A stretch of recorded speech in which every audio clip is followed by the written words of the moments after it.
One of the things you have to know is that your body doesn't think. Your body has impulses, but your body doesn't think. Your body is controlled from your mind. Your body is controlled from your mind. Your body is not, when you say, my body is controlling me. No, it is your mind giving permission for the body. Let me give you an example. You can feel hungry. Medical people will give you more details on this. Your body has released some enzymes and now you're feeling hungry. But with your mind, you can overrule that instruction. Who understands that? You can overrule that instruction. You're not obligated to eat just because you're feeling hungry. That is why you can fast. And suddenly, even though you're feeling hungry, your mind overrules that instruction and your body continues. And after a while, your body stops sending the signal, I'm feeling hungry. And now you're not hungry anymore. Not because you have eaten, but because your mind overruled the instruction. Your mind overruled the instruction. The mind is the intermediary between the spirit and the body. But the mind is to the spirit what the senses is to the body. What your body has is the senses. You have 5 senses: the sense of smell, of taste, of feelings, and sight, and hearing. These are the 5 things that your body has. So your body is sensory. That is, your body is based on the senses. Your body can feel and say it's hot. Your body can feel and say it's cold. This is why you think about it. You have a twin, and you were both born in Nigeria, in Port Harcourt. And by 2, one is moved out of Nigeria, you are left in Nigeria, and this one goes and now lives in Russia for the next 18 years. And you guys reunite after 18 years on your 20th birthday.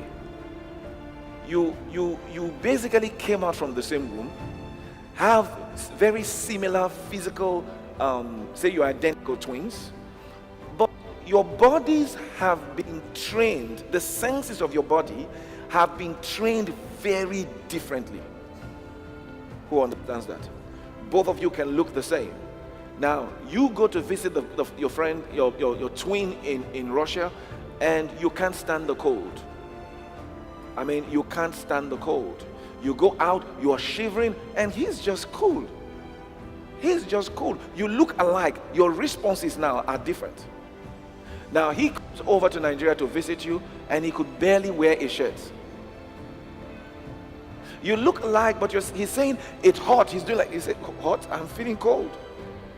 I'm feeling cold. Now, your bodies have been trained differently. The senses of the body have been trained differently. So, your body has senses, but your soul is to your spirit what the senses are to your body. That means your soul becomes the senses of your spirit. Now, this is why it's important, because you will say, oh, but it's called spiritual growth. It's called spiritual growth. Your body functions through the signals that the senses gets and communicates to your body. Let me give you an example. You're sitting down, and imagine that you're sitting down somewhere and there's a fire outbreak, but you can't feel heat. You've lost any sense of feeling, and you can't see, you can't smell, you can't hear. You will be there you'll be there until the fire comes to you. Who understands that? Except someone takes you, you cannot respond. So your ability to respond is based on your body collecting senses, collecting signals from your senses. Now, your spirit, imagine that your spirit is not in touch with your soul, or your soul gives the wrong messages to your spirit. Your soul gives the wrong meanings and interpretations to your spirit. Imagine now that your spirit will be controlled by the quality of your soul. If you understand me, can I just see a hand up? Huh? Your spirit will be controlled by the quality of your soul.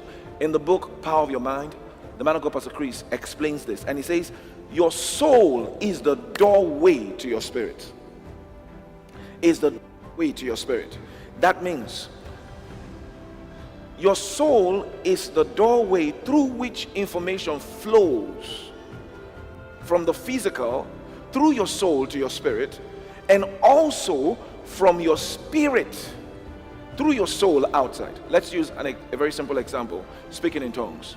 The Bible says, he that speaketh in an unknown tongue speaketh not to man, but to God. It says, no man understandeth him, but in the spirit he speaketh mysteries. That means speaking in tongues is an activity of the spirit.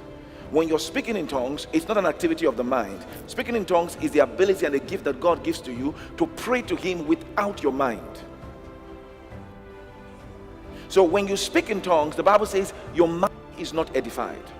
So that information goes from your spirit to your spirit, from your spirit to God, and from God to your spirit.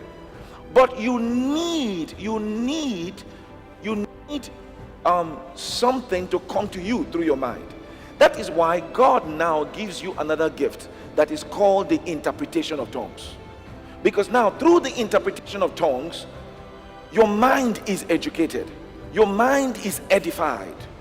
Because now when you speak in tongues and you interpret that tongues, you interpret it to your mind. So that information comes from your from the spirit now, but through your mind, through that interpretation, because the interpretation will not come in tongues. The interpretation will come in a known language that your mind can relate to. Who understands that? Speaking in tongues, your spirit relates to it. But when the interpretation comes, it comes in a known language. Now your mind can relate to it. Now when your mind relates with it, your mind takes the signal and now can act on that signal.